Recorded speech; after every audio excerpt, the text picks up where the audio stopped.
यूपीआईटीआई theory classes में एक बार सभी लोग का फिर से स्वागत है।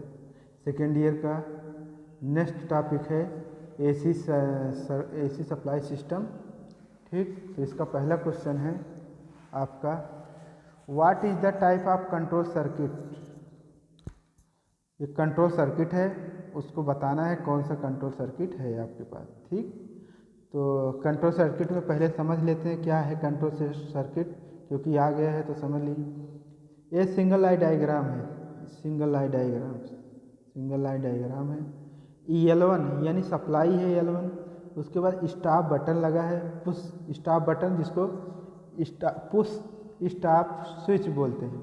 उसके बाद स्टार्ट स्विच लगा है।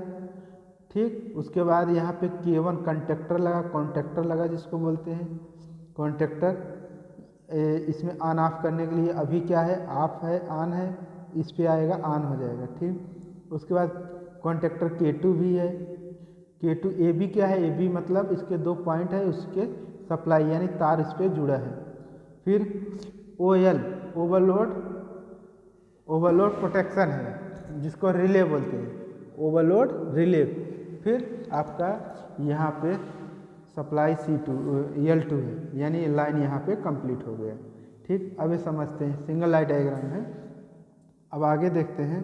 तो वीडियो शुरू करने से पहले चैनल को लाइक करिए, सब्सक्राइब करिए और शेयर करिएगा। आप लोगों को बहुत बहुत धन्यवाद। Thank you all of you. My channel support will be the of you, all of you. ठीक, तो आप लोग हमारे चैनल को सपोर्ट कर रहे हैं, इसके लिए आपको बहुत बहुत धन्यवाद, थैंक यू। और ऐसे हमको सपोर्ट करते रहिए, हम आपके लिए वीडियो बनाते रहेंगे। आप लोगों की वजह से हमारा चैनल ग्रो कर रहा है, आप लोगों के माध्यम से, आप लोगों की हेल्प की वजह से हमारा चैनल आगे बढ़ रहा है। इसके लिए आप लोग बहुत बहुत धन्यवाद के पात्र हैं। आपको बहुत बहुत very thank you all of you. ठीक, तो इसमें पहला क्वेश्चन है, जो चित्र था कंट्रोल सिस्टम का, कंट्रोल डायग्राम का, तो इसमें है इंचिंग नियंत्रण, inching control, know remote control, of remote control, forward and reverse control. तो पहला क्या है, पहला है इसमें ऑप्शन लिंचिंग कंट्रोल, रिमोट भी नहीं है, रिमोट कंट्रोल भी नहीं है। ठीक, आगे दूसरा क्वेश्चन है, what is the name of the AC motor starter. AC motor starter, अब इसमें लिखा है, हिंदी में देखते हैं AC मतलब अल्टरनेटिव करंट, जिसको बोलते हैं प्रत्यावर्ती धारा। मोटर स्टार्टर का नाम बताइए। पहले अब डायग्राम आया तो डायग्राम को समझते हैं। तो डायग्राम क्या है, यही आपकी 3 फेज सप्लाई है, 3 फेज सप्लाई यही है। R1 L1 L2 L3, line first, line second, line third. उसके बाद यहाँ पे फ्यूज लगा है। ठीक, फ्यूज लगा है, फ्यूज के बाद इसमें ओवरलोड सर्किट है। ठीक, आगे देखते हैं। अब आगे देखिए, ये है रन करने के लिए, जब इस पोजीशन पाएगा तो ये एक दूसरे से जुड़ जाएगा, ठीक, रन करेगा। और स्टार्ट करने के लिए इस पोजीशन पर रहेगा, यहाँ से स्टार्ट होगा। ठीक, हैंडल है। आगे देखिए, यहाँ पे ट्रांसफार्मर लगा है, ट्रांसफार्मर। और कौन सी मोटर है, ST मोटर, बड़ी मोटर है, ये मोटर है, ये आपकी मोटर है। और कौन सी वाइंडिंग देखिए, 3 फेज वाइंडिंग है। ठीक, उसके बाद अभी ध्यान से देखिए, इसके बीच में कितना है, 120 अंश का, 120 डिग्री का डिस्प्लेसमेंट है। ठीक, बाहरी वाला क्षेत्र, जिसको बाहरी क्षेत्र बोलते हैं, इसको स्टार्टर बोलते हैं। अंदर का पार्ट जिसमें बाइंडिंग है, उसको रोटर बोलते हैं। ठीक, और ये क्या है, इसका फ्रंट है, जिसको बोलते हैं जिस पे बेस रखते हैं। ठीक, अब इसका नाम देखिए आगे।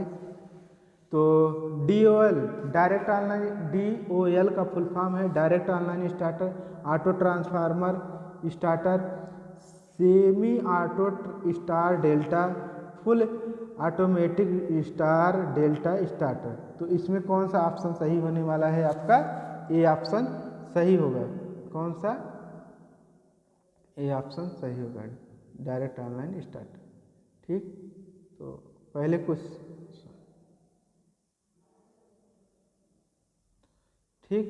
पहला क्वेश्चन हो गया था। दूसरा क्वेश्चन देखते हैं। दूसरा यही चित्र था, सॉरी शायद टिक लग गया है, तो इसमें टिक लग गया जो गलत है। अब इसमें बी ऑप्शन सही रहेगा। क्यों? क्योंकि अभी बीच में आपको ट्रांसफार्मर लगा। अभी दिखाते हैं, ये देखिए, इसी ट्रांसफार्मर की वजह से सब खेल बदला है। यही ट्रांसफार्मर नहीं होता तो ये डायरेक्ट ऑनलाइन स्टार्टर होता है, इसलिए ट्रांसफार्मर लगा। और मोटर का साइज भी बड़ा है, इसलिए हम ट्रांसफार्मर से चला रहे हैं, इसलिए ऑटो ट्रांसफार्मर स्टार्टर है। कौन सा? ऑटो ट्रांसफार्मर स्टार्टर है। ठीक, अब देखते हैं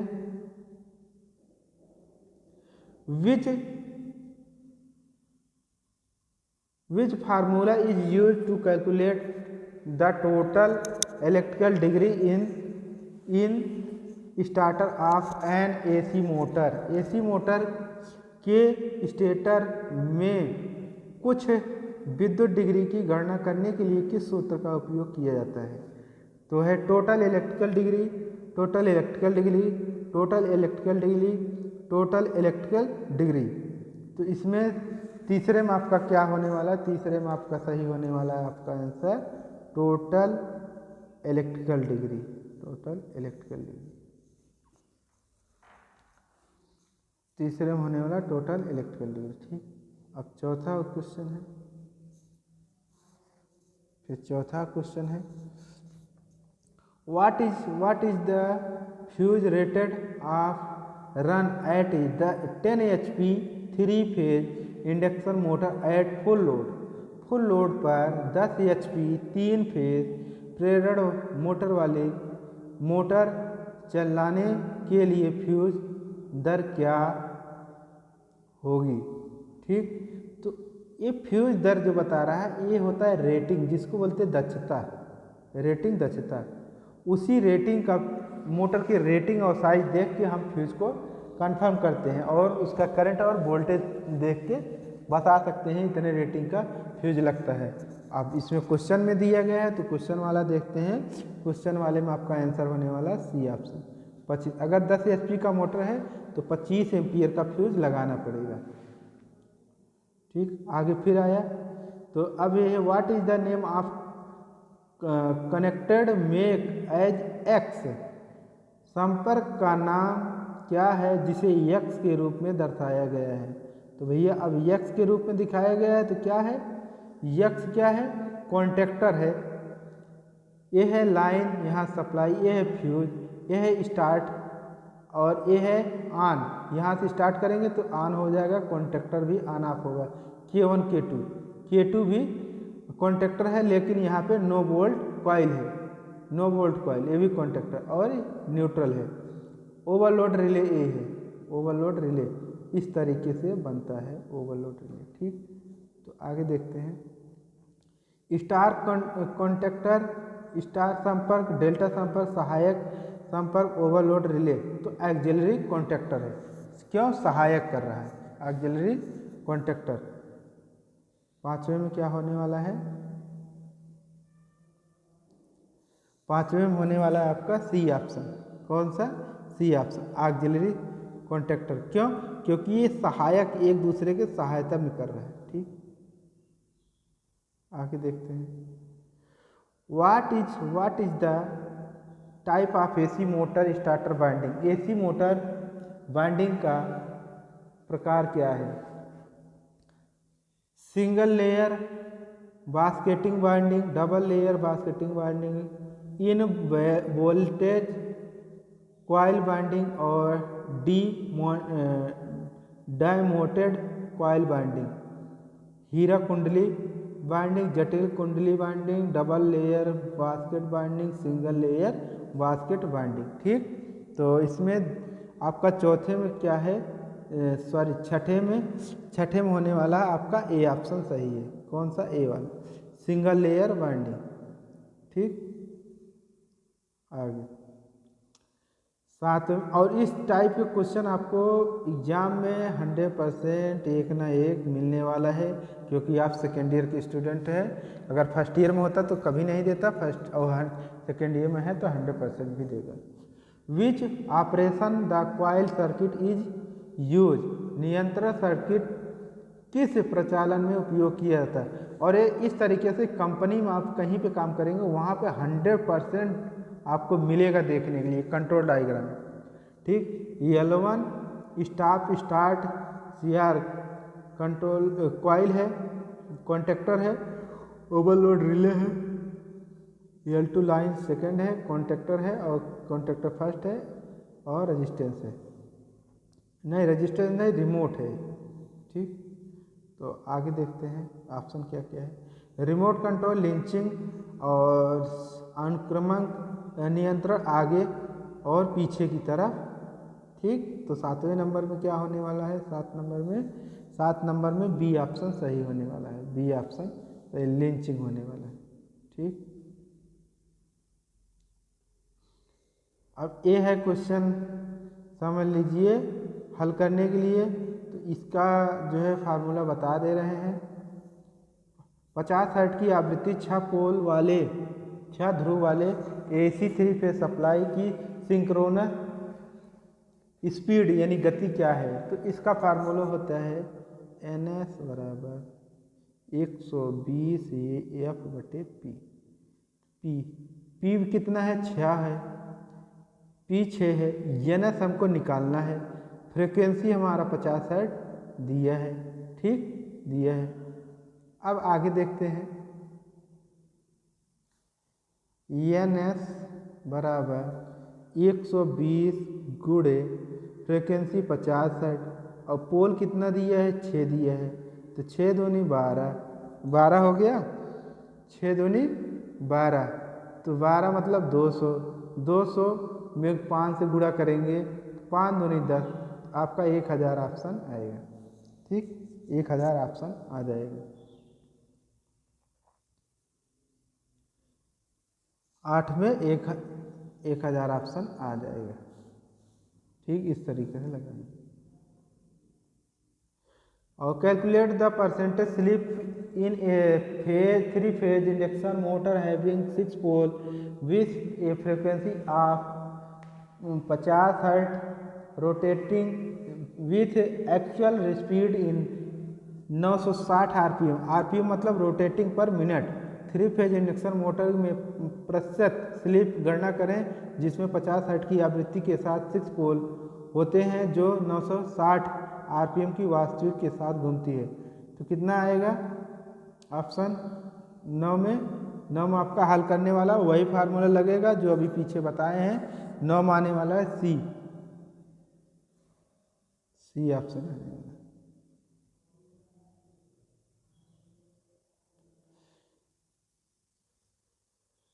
What is the rotor frequency of a 3 phase squirrel cage induction motor at the time of starting। 3 phase की स्क्वायरल केज मोटर की रोटर आवृत्ति क्या है, equal to supply frequency 3 time less than supply frequency 3 time more than supply frequency 3 time less than supply frequency. तो 10 में क्या होने वाला, ए ऑप्शन सही होने वाला है। ए ऑप्शन क्या है, आवृत्ति की आपूर्ति की आवृत्ति के बराबर होता है, इक्वल टू सप्लाई फ्रीक्वेंसी, यानी सप्लाई और फ्रीक्वेंसी इक्वल रहेगा, बराबर रहेगा। 11 which type of test is conducted using internal growler of in AC motor winding. AC motor winding में आंतरिक ग्लोरल का उपयोग करके किस प्रकार का परीक्षण किया जाता है, ग्लोरल टेस्टिंग, ध्रुव टेस्टिंग, नियंत्रण test, short circuit.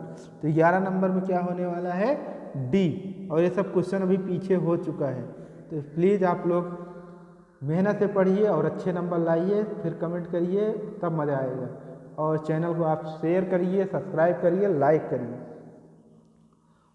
Which method is applied to control the speed of 3 phase squirrel cage induction motor from its rotor side। अपने रोटर पक्ष से 3 फेज स्क्वायरल केज प्रेरण मोटर की गति को नियंत्रित करने के लिए कौन सी विधि आरोपित किया जाता है? Cascade operation, changing applied voltage, changing applied frequency, changing the number of pole. तो 12 नंबर में क्या होने वाला है? ए ऑप्शन सही होने वाला। कौन सा? कैस्केडिंग संचालित, कैस्केडिंग संचालित। Which device is used to test starter winding short and open fault? Starter winding short और ओपन फॉल्ट का परीक्षण करने के लिए किस उपकरण का उपयोग किया जाता है? Torque tester, internal Growler, digital multimeter. ठीक, तो उसके बाद 13 नंबर में है, 13 नंबर में आपका ऑप्शन होने वाला है इंटरनल ग्राउलर। इंटरनल ग्राउलर क्या करता है? शॉर्ट सर्किट ओपन सर्किट को टेस्ट करता है। ठीक, फिर 14 नंबर है आपका which losses of 3 phase induction motor is determined by blocked rotor. अवरुद्ध रोटर परीक्षण द्वारा 3 फेज प्रेरण मोटर का कौन सा नुकसान निर्धारित किया जा सकता है? Copper loss, fraction loss, hysteresis loss और एडी करंट लॉस। और ये इम्पॉर्टेंट क्वेश्चन है, बहुत ज़्यादा, very very important, very very important. ठीक, तो 14 नंबर में है ऑप्शन ए है। कौन सा? Copper loss. फ्रैक्शन लॉस यानी घर्षण लॉस नहीं होगा, हिस्टेरिसिस लॉस नहीं होगा, भंवर धारा नहीं होगा। तो 15 नंबर में है what is the purpose of using thermal cut out in addition of fuse in AC motor circuit. तो एसी मोटर सर्किट में फ्यूज के अलावा थर्मल कट आउट का उपयोग करने का उद्देश्य क्या है? Protected from heavy load, protected adjusting heavy load, heavy voltage, allow the continuous overloading, protection against dreaded short circuit. तो इसमें 15 नंबर में आपका होने वाला है, 15 नंबर में होने वाला सी ऑप्शन सही है। कौन सा? सी option, allow for continuous overloading. ठीक, why perfecting is necessary for motor before washing in rewinding process. Rewinding प्रक्रिया में वॉशिंग से पहले मोटर के लिए फ्री हीटिंग क्यों आवश्यक है? To dry the varnish quality in winding, to easy flow of varnish in the winding, to increase the insulation resistance value, to drive out the moisture in between winding layer. Winding में, पहला हिंदी में है, winding में varnish में को जल्दी सुखाने के लिए, वाइंडिंग में वार्निश के आसान प्रवाह के लिए, इंसुलेशन प्रतिरोध मूल्य बढ़ाने के लिए, और लास्ट है वाइंडिंग परतों के बीच की नमी को बाहर निकालने के लिए। तो ये कौन सा क्वेश्चन है? 16 नंबर। 16 नंबर में आपका ऑप्शन होने वाला है डी ऑप्शन सही होने वाला। कौन सा? डी ऑप्शन सही होने वाला। डी ऑप्शन क्या है? To drive out the moisture in between winding. ठीक, आगे है, आगे which type of motor is use to providing high starting torque at variable speed.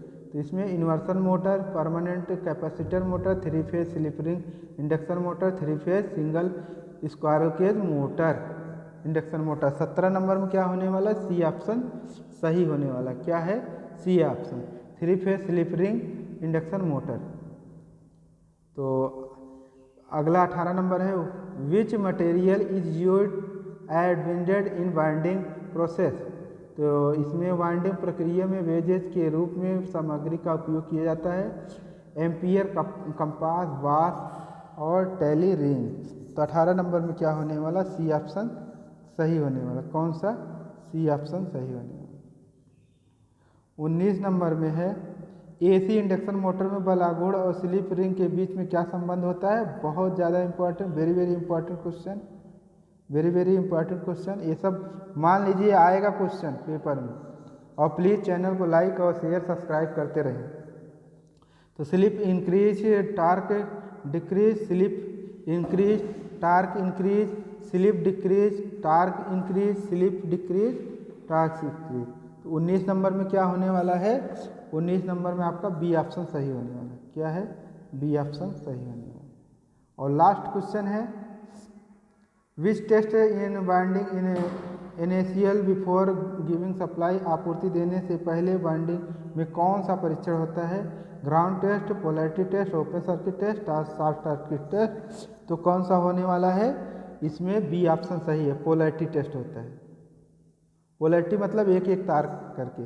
तो प्लीज़ चैनल को लाइक करिएगा, सब्सक्राइब करिएगा, शेयर करिएगा और नेक्स्ट वीडियो आपको मिलता रहेगा। धन्यवाद।